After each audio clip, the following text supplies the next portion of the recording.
Namaskar. A warm welcome to World News and Indian Perspective on All India Radio. This is Vaibhav Jyotsna Srivastav and with me is Renuka RS, bringing glimpses of the major developments of the day from across the globe. Over the next half an hour, we shall bring you the latest from the world of politics, economy, sports, entertainment and more. The headlines. India calls upon international community to support the people of Afghanistan in ensuring peace, security and stability in the country at the UN Security Council. New Delhi says it will take all steps to ensure safety and security of its nationals and interests in Afghanistan.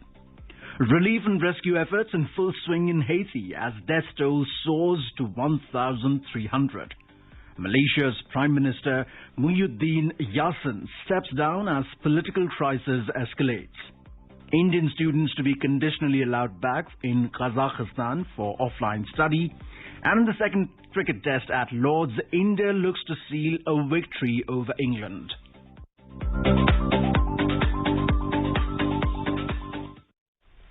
As the nationwide free COVID-19 vaccination campaign at government facilities for those above 18 years is underway, we advise our young listeners to get vaccinated and help others get vaccinated. We also advise our listeners not to lower their guard as COVID-19 remains a threat to our health. Please stay at home unless it is essential to go out and continue to follow these 3 simple steps. Wear a face mask, maintain 2 gaz ki duri for social distancing, focus on hand and face hygiene. For any COVID-related information and guidance, contact national helpline numbers 011-2397-8046 and 1075. And now the news in detail. The United Nations Security Council held an emergency meeting to discuss the situation in Afghanistan. On Sunday, Taliban insurgents stormed the Kabul facing little resistance from Afghan government forces after the US-backed Afghan government collapsed and President Ashraf Ghani fled the country. The ensuing chaos saw scenes of panic at Kabul airport as desperate residents tried to flee following the seizure of the capital by the Taliban. Eyewitnesses told media that at least 3 civilians died in the chaos at the airport, which is being secured by US troops as they completed evacuation. Making the opening remarks in the discussion presided over by India's permanent representative to the United Nations, Ambassador Tirumurti, Secretary General of the United Nations Antonio Guterres expressed deep concern over the mounting human rights violations in the country. The international community must be united and utilize all available instruments to ensure the following. First, we must speak with one voice to uphold human rights in Afghanistan. I call upon the Taliban and all parties to respect and protect international humanitarian law and the rights and freedoms of all persons. We are receiving chilling reports of severe restrictions on human rights throughout the country, and I am particularly concerned by accounts of mounting human rights violations against the women and girls of Afghanistan who fear a return to the darkest days. It is essential that the hard-won rights of Afghan women and girls are protected. Afghanistan's representative to the United Nations, Mr. Ghulam Isaaqzai, made a fervent appeal to the international community to prevent Afghanistan from descending into a civil war as target killings and violence against women spreads in Kabul. We are extremely concerned about Taliban's not honoring their promises and commitments made in their statements at Doha and other international fora. We've witnessed time and again how Taliban have broken their promises and commitments in the past. We have seen gruesome images of Taliban's mass executions of military personnel and target killings of civilians in Kandahar and other big cities. We cannot allow this to happen in Kabul. Mr. Isaaqzai said that the Security Council and the UN should do everything possible to prevent Afghanistan from its descent into a pariah state. Therefore, the Security Council and the UN Secretary General should use every means at its disposal to call for an immediate cessation of violence and respect for human rights and international humanitarian law. Call on the Taliban to fully respect the general amnesty offered by them, cease target killing and revenge attacks, and abide by international humanitarian laws. Urge that no public institutions and service delivery infrastructure be demolished, including works of arts in museums and media institutions. Stress that anyone violating human rights of Afghan citizens and international humanitarian law will be held accountable. urgently establish a humanitarian corridor for the evacuation of those at risk of Taliban's retributions and attacks. Call on neighboring countries of Afghanistan to open their borders and facilitate exit of people trying to escape and entry of goods for humanitarian relief and operations. Call for the immediate establishment of an inclusive and representative transitional government that includes all ethnic groups and women representatives, which can lead to a dignified and lasting solution to the conflict, bring peace, and preserve the gains of the last 20 years, especially for women and girls. Stress that the Council and the United Nations will not recognize any administration that achieves power through force or any government that is not inclusive and representative of its diversity of the country. Representative of the United States urged countries to offer refuge to the Afghans fleeing the nation. President Biden has made clear that any action that put U.S. personnel or our mission at risk will be met with a swift and strong military response. The United States promises to be generous in resettling Afghans in our own country, and I'm heartened by the pledges we've seen from other nations to do the same. We need to all do more, and the time to step up is now. We urge Afghanistan's neighbors and others in the region and beyond to give refuge, be it temporary or permanent, to Afghans attempting to flee. The Russian envoy to the UN alluded to the involvement of regional actors in the peace process in Afghanistan. Russia referred to the extended Troika meeting held earlier and said that it intends to involve Iran in the process. Russia also said that it would use the Shanghai Cooperation Organization to effect a swift peace settlement in Afghanistan and is in touch with the Central Asian nations for the same. Meanwhile, India's permanent representative to the UN ambassador Tirumurti said that as a neighbor and a friend of Afghanistan, India is concerned about the situation and hopes that the situation stabilizes soon. As a neighbor of Afghanistan, as a friend of its people, the current situation prevailing in the country is of great concern to us in India. Afghan men, women and children are living under a constant state of fear. They are uncertain about their future. Everyone is concerned about the increasing violations of the fundamental rights of the Afghan citizens. Afghans are worried about whether their right to live with dignity would be respected. There are many unanswered questions. We hope that the situation stabilizes soon and the parties concerned address the humanitarian and security issues. We also hope that there is an inclusive dispensation which represents all sections of Afghan society. Voices of Afghan women, aspirations of Afghan children, and the rights of minorities must be respected. India on Monday said that it will take all steps to ensure the safety and security of its nationals and interests in Afghanistan. In response to media queries on the situation in Afghanistan, External Affairs Ministry spokesperson Arindam Bagchi said the suspension of commercial operations from the Kabul airport has forced a pause in India's repatriation efforts. He said they are awaiting the resumption of flights to restart the process. He said the situation in Afghanistan is being monitored on a constant basis at high levels.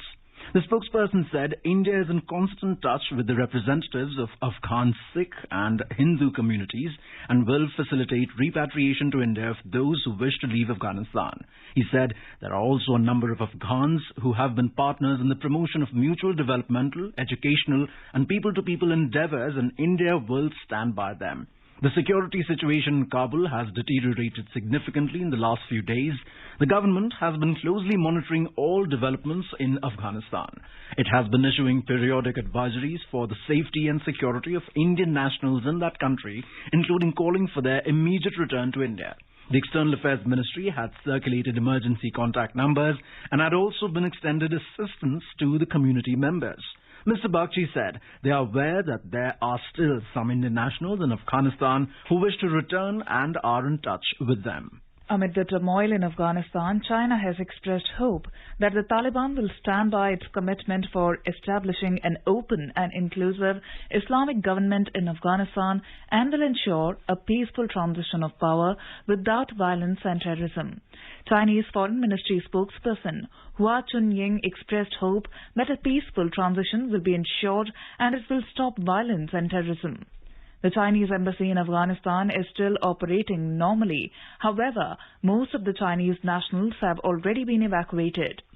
Prasar Bharati's special correspondent in Beijing reports that China is concerned by the spillover effects of the resulting instability from a prolonged civil war in Afghanistan in its restive Xinjiang province.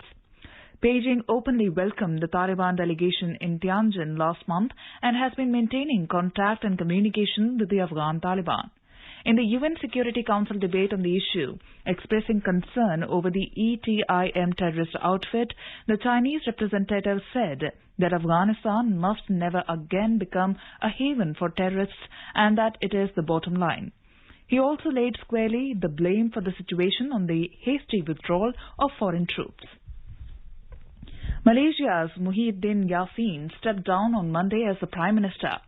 Mr. Muhyiddin gave confirmation of his resignation in a televised address after meeting with King Abdullah after months of political turmoil culminated in the loss of his majority. Mr. Muhyiddin's departure comes less than 18 months after taking office and will plunge the country into a fresh crisis amid a worsening pandemic. His cabinet resigned earlier on Monday morning, according to Science Minister Khairi Jamaluddin, writing on a social media platform. According to reports, Malaysia's king informed that Muhyiddin would stay on in a caretaker capacity until a new government could be formed. Meanwhile, the death toll in the devastating earthquake that struck Haiti on Sunday has soared to nearly 1,300. According to reports, Haiti's Civil Protection Agency said the toll from the disaster had climbed to 1,297 and the hospitals that were still functioning were struggling to cope as some 5,700 people were injured. The 7.2 magnitude quake on Saturday destroyed thousands of homes and buildings in a Caribbean nation. Haiti was still in the process of emerging from its last devastating quake 11 years ago in 2010. The major earthquake struck the island nation again on Sunday. The country is also facing political turmoil as their president was assassinated last month. Reports also indicated that Haiti is also facing the threat of a tropical storm bringing heavy rains and strong winds. There are fears that Tropical Storm Grace, which is projected to hit the island, could hamper rescue efforts. Officials registered at least 724 deaths and more than 1,800 people injured Monday afternoon from the quake as they assess the extensive damage to homes and buildings. Ariel Henry, the country's prime minister, said that local hospitals, particularly in the city of Les Cayes, were overwhelmed with wounded and fractured people. President Joe Biden has also announced on Sunday that his administration would authorize an immediate U.S. response and named U.S. Aid Director Samantha Power, the former U.S. ambassador to the UN, to lead the effort. This is All India Radio giving you the news. For quick news updates round the clock, follow us on our Twitter handle @AIR News Alerts. In today's Hotspot section, we bring you a discussion on the developments in Afghanistan and the challenges for India. In conversation are Ashok Sajjanhar, former diplomat, and Nilova Roy Chaudhary, journalist.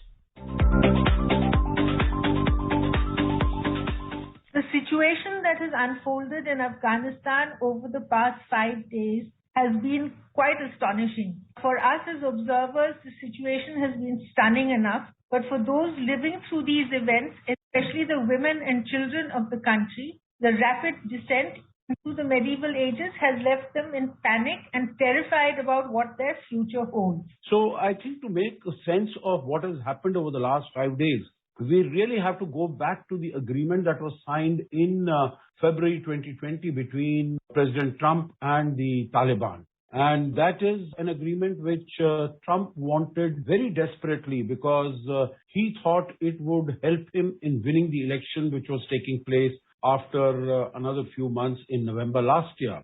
And so that is why he commissioned Zalmay Khalilzad as the chief negotiator with the instruction that he had to get an agreement for the withdrawal of the US forces with the Taliban in 6 months or 8 months' time. So Khalilzad tried that and he was able to get this agreement, and there were certain provisions, certain conditionalities of this agreement. The first three were that the Taliban would sever its links with all terrorist organizations. The second was that it would engage in serious negotiations with the Afghan government and other representatives of the Afghan society so that the future governance structure in Kabul could be discussed and decided. And third was that there would be a lessening of violence. There would be no ceasefire, but there would be significant reduction in violence. And the fourth item, the last one, was that all the foreign troops would leave. Now, what has happened is that the first three elements of the agreement have not been met at all, and only the fourth element has been met, which President Biden announced on the 13th of April that all US and NATO forces would leave by the 20th anniversary of the 9/11 attacks.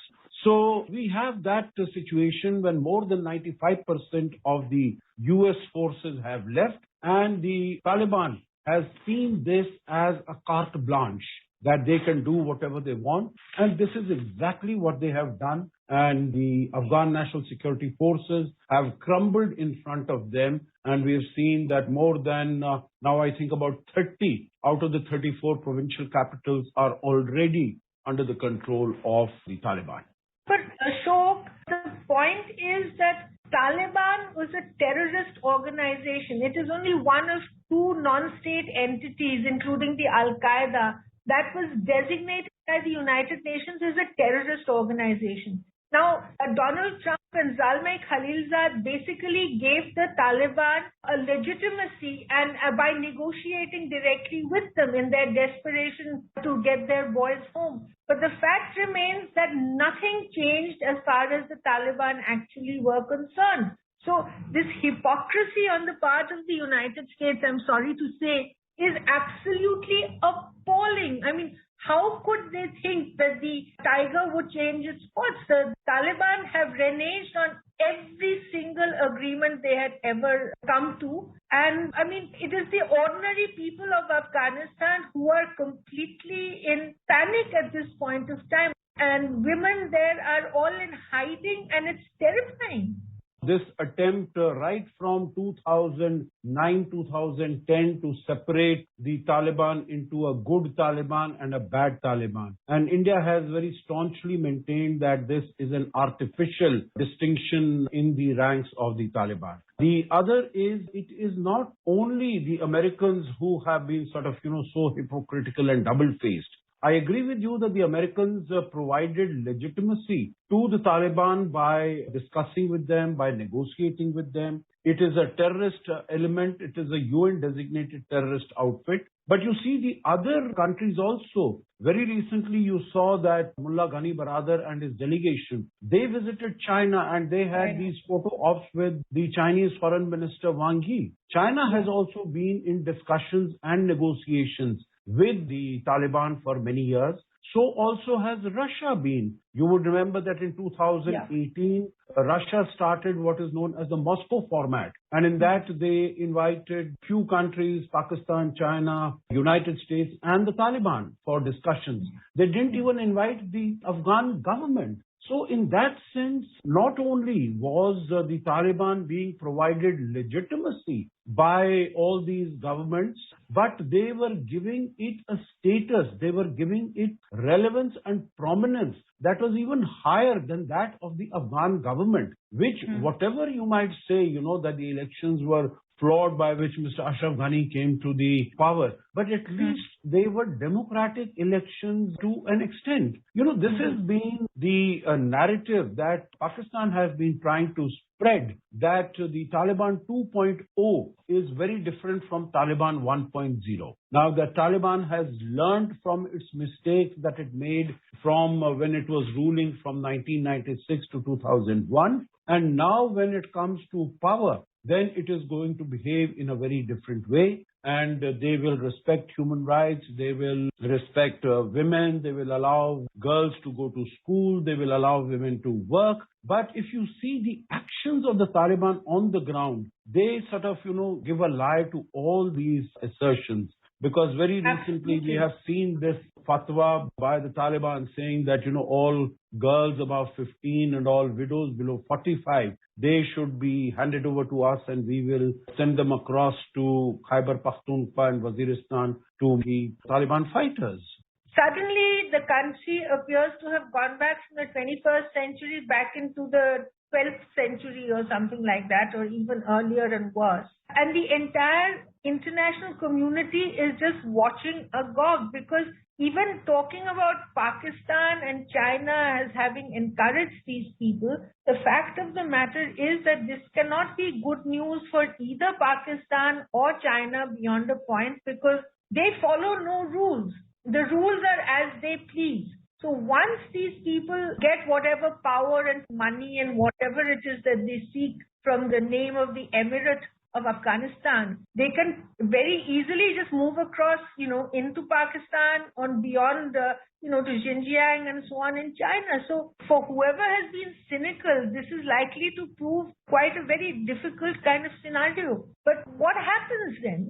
Of course, the worst sufferers are the citizens of Afghanistan, are the people of Afghanistan, but they will not be the only ones to suffer. I think Pakistan also has it coming to them. And the reason why I say this is that the Taliban today is not a monolith or a homogeneous organization or body. It has many factions. It has many components. You have the Islamic State, you have the Al-Qaeda that is fighting along with them, you have the Tehreek-e-Taliban Pakistan, you have the Lashkar-e-Jhangvi, you also have Ansarullah group, which is comprised of Tajik terrorists, you have the Islamic Jihad Union, which is India at the moment is the chair of the United Nations Security Council, and it has in fact sought an emergency council today. But we are also stuck in many ways, because we have more than 200 personnel of ours, including journalists, not just the embassy staff, who are stuck in Kabul and other parts of Afghanistan.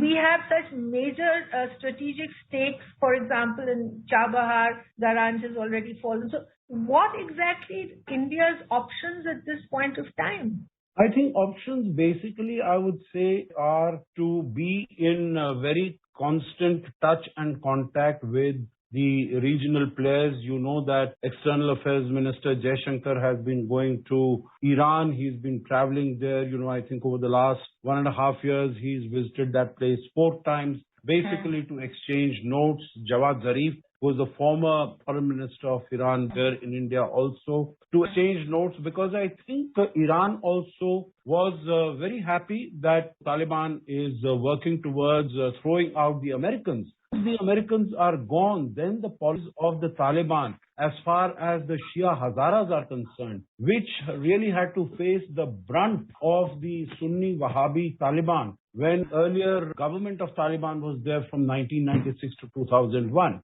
So I think Iran is going to be very cautious and very wary, because in addition to this, the Shia Hazara community, there's also going to be the influx of the refugees. This is something that is going to be difficult for them.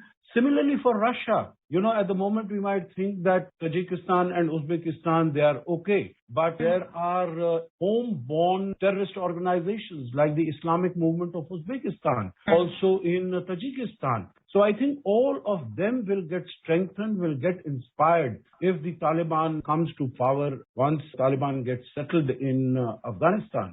The question that you had asked, what will India do? India will stay in very constant touch. Of course, we are trying to extricate our people from there, not only from the embassy, but other Indians who want to come back. You know that yesterday, the Air India flight that came back, it carried not only Indians, but also Afghan people. So I think this process will continue. We'll try to protect and safeguard our own interests and wait and see how the situation evolves. I think this is going to be in turmoil for quite some time to come. Do you genuinely think that the Security Council meeting today can actually lay out some benchmarks or some guidelines that the Taliban will have to follow? If the UN Security Council sends out a united, strong message that it will not get legitimacy unless it is, more inclusive, and unless its policies are not that of Wahhabi Islam, then I think there is some hope. There might be some pressure put on the Taliban, but otherwise, at the moment, the situation doesn't look very promising at all. Indeed, very difficult days, and we all have to just wait and watch. Thank you very much, Ambassador Sajanhar. Thank you, Nilova.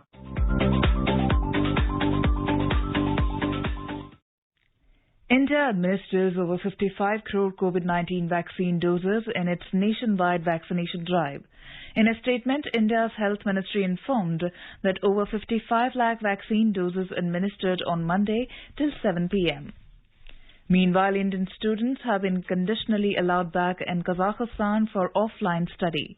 The Indian embassy in Kazakh capital Astana in a statement said that Indian students studying in higher educational institutions or universities in Kazakhstan are hereby allowed to enter its territory on certain conditions. The conditions include an invitation letter from the university or institute. Students must have received 2 doses of COVID-19 vaccine, a negative COVID-PCR report not older than 72 hours from arrival in the country, and the student must home quarantine mandatorily for 14 days upon arrival in Kazakhstan. The government of Bangladesh and Incepta Pharmaceuticals signed an MOU with Chinese vaccine maker Sinopharm on Monday for the co-production of the Sinopharm COVID-19 vaccine in the country. Foreign Minister Dr. A.K. Abdul Momen and Chinese Ambassador to Bangladesh Li Jiming witnessed the MOU signing ceremony. Incepta Pharmaceuticals will bring the ingredients of the vaccine from China in bulk. The bottling, labelling and finishing will be done in Bangladesh, which is likely to make the vaccine relatively cheap. Prasar Bharati correspondent in Dhaka reports that Foreign Minister Dr. Momen said that vaccine co-production with China is the beginning of an excellent partnership between the two countries. The Chinese ambassador Li Jiming termed the COVID-19 origin tracing process launched by some countries as political virus and a threat to anti-pandemic cooperation. In the second cricket test, India is just 3 wickets away from the historic victory as England were 120 for 7 in their second innings on the last day at Lord's, London, when reports last came in. The hosts needed another 152 runs and 56 balls in the final session. For India, Jasprit Bumrah, Mohammad Siraj and Ishant Sharma picked up 2 wickets each, while Mohammad Shami took 1 wicket. Earlier, the visitors declared their second innings at 298 for the loss of 8 wickets and set the victory target of 299 runs for the hosts. Now let us take a look at the major developments around the world as reported in the foreign press. Washington Post reports that Japan will ban spectators from Paralympic venues in and around Tokyo, except some school children. Wall Street Journal writes political turmoil across Latin America and the Caribbean, along with the economic fallout from the pandemic, sends people fleeing to the U.S. border. The Globe and the Mail reports that Venezuela talks to resume in September as opposition leader Freddy Guevara is freed. Khalid Time writes that entry permit and new visa holders appeal for permission to travel. Himalayan Times writes that school students and youths have been staging demonstration protesting the murder of Krishala Chaudhary. And now a quick look at the headlines once again. India calls upon international community to support the people of Afghanistan in ensuring peace, security and stability in the country at the UN Security Council. New Delhi says it will take all steps to ensure safety and security of its nationals and interests in Afghanistan. Relief and rescue efforts in full swing in Haiti as death toll soars to 1,300. Malaysia's Prime Minister Muhyiddin Yassin steps down as political crisis escalates. Indian students to be conditionally allowed back in Kazakhstan for offline study. And in the second cricket test at Lord's, India looks to seal a victory over England. India celebrating the 151st birth anniversary of Mahatma Gandhi. Before we end, let us listen to his favorite bhajan, Vaishnav Jan, by artists from South Africa. Vaishnav Jan do tene kahiye je peed parai jane re par dukhe upkar kare to ye par dukhe upkar kare to ye man habhiman nane ne Vaishnav Jan do tene kahiye je peed parai jane re. And with that, we end this bulletin. We'll be back at the same time tomorrow with the next edition of World News.